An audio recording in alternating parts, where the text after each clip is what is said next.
নমস্কার বন্ধুরা, আশা করছি তোমরা সবাই ভালো আছো। আজকে আমি তোমাদের সাথে ক্রস স্টিচের একটি নৌকার ডিজাইন শেয়ার করতে চলে এসেছি।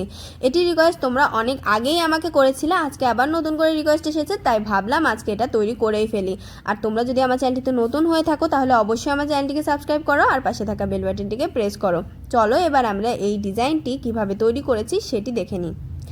এটা কিন্তু আমি আগের থেকে তৈরি করে রেখেছি। এর ঘর সংখ্যাগুলো তোমাদেরকে বলে দিচ্ছি। দেখো, নিচের থেকে 1 2 3 4 5 6 7 8 9 10 11টি ক্রস স্টিচ আছে। তারপরে দেখো এখানে দুটো এক্সট্রা, তারপরে কনিক বরাবর 1 2 3 4 5 6 7টি ক্রস স্টিচ। আবার এই সাইডেও দুটো এক্সট্রা, তারপরে 1 2 3 4 5 6 7টি ক্রস স্টিচ। দুই সাইডে কিন্তু 7টি ক্রস স্টিচ কনিক বরাবর, আর এটার পাশে দেখো একটি ক্রস স্টিচ। আবার নিচের লাইনে দুটো ক্রস স্টিচ। তারপরে দেখো 1 2 3 4 5 6 7 8 9 10 10টি ক্রস স্টিচ এখানে কমপ্লিট করার পরে দেখো এখান থেকে 6 নম্বর ক্রস স্টিচের ওপরে দুটো ক্রস স্টিচ, তারপর কনিক বরাবর ঘরে গিয়ে 1 2 3 4 5 6 7 8 9 10টি ক্রস স্টিচ। 10টি ক্রস স্টিচের কনিক বরাবর একটি, আবার এখানে 3টে ক্রস স্টিচ লম্ব বরাবর। তারপরে দেখো এখান থেকে কনিক বরাবর ঘরের লাইনে গিয়ে একটি ক্রস স্টিচের গ্যাপ দিয়ে এখানে সেলাই করা, আর পাশে দুটো ক্রস স্টিচ, এখানেও একটি ক্রস স্টিচের গ্যাপ দিয়ে দুটো লাইন তৈরি করা। তারপর এখানে দুটো ক্রস স্টিচ যেখানে হলুদ রং ইউজ করা হয়েছে, আর এখানে পুরোটা লাইন আমি কমপ্লিট করে নিয়েছি। এখানে কিন্তু যে কটা ক্রস স্টিচ আছে সবগুলো আমি এখানে মেরুন রং দিয়ে কমপ্লিট করে নিয়েছি। আবার দেখো এখানে একটি, এখানে গ্যাপ, এখানে একটি, আবার গ্যাপ, আবার একটি, আবার দুটো।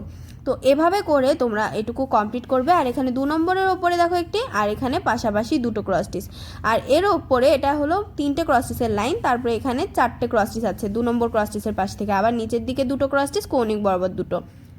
এবারে দেখো এই যে 3টে ক্রস স্টিচ, তার এখানে আছে 4টে ক্রস স্টিচ লম্ব বরাবর, তারপর কৌণিক বরাবর একটি, আবার এখানে দুটো ক্রস স্টিচের লম্ব লাইন, আবার এখানে কৌণিক বরাবর দেখো দুটো এই সাইডে, আর তারপরে এখানে আছে 5টি ক্রস স্টিচ, তারপরে দুটো ক্রস স্টিচের দুটো লাইন।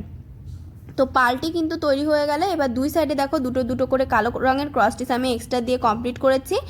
আর এখান থেকে 2 3 4 5 6 7 8 9 8 নাম্বার কি 9 নম্বরের ওপরে দুটো ক্রস স্টিচ তৈরি করবে। আর এখানে দেখো 3টের পরে 4 নম্বরের নিচে আমি দুটো কালো রঙের উল দিয়ে ক্রস স্টিচ তৈরি করেছি। আর এগুলো তোমরা দিতেও পারো, নাও দিতে পারো। আর পুরোটা দেখো লাল রঙের উল দিয়ে কমপ্লিট করা, আর পুরোটা আসন কিন্তু আমি সাদা রঙের উল দিয়ে কমপ্লিট করেছি। আর এখানে কিন্তু ক্রস স্টিচের যেই একটা কোড দেওয়া হয় সেটি আমি দিয়েছি। তো এই ডিজাইনটি তোমাদের কেমন লেগেছে কমেন্ট বক্সে জানাতে ভুলবে না।